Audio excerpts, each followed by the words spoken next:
Saudaraku, pada set kedua, Jakarta Stinbin yang mencoba bangkit membuka poin lewat serangan Luffy. Namun torehan tersebut kembali tertahan lewat upaya pengejaran dari Lavani.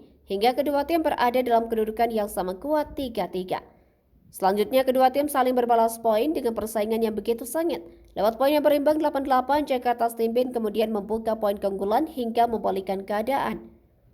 Tetapi Lavani yang anti kendor mendapatkan 2 poin beruntun dan menyeret persaingan kembali berimbang 10-10.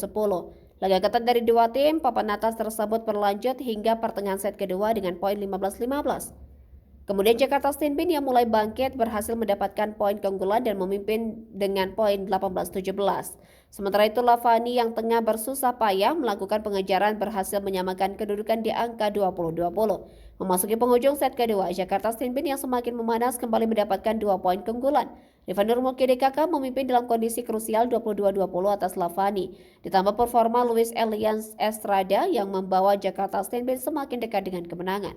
Kendati demikian, Lavani yang tampil konsisten kembali memepet keunggulan Stinbin dengan poin sengit 22-23 dan Jakarta Stinbin berhasil menutup laga dengan poin kemenangan 25-22 dan imbangi Jakarta Lavani dengan skor set 1-1 di final 4 putaran kedua Pro Liga 2024.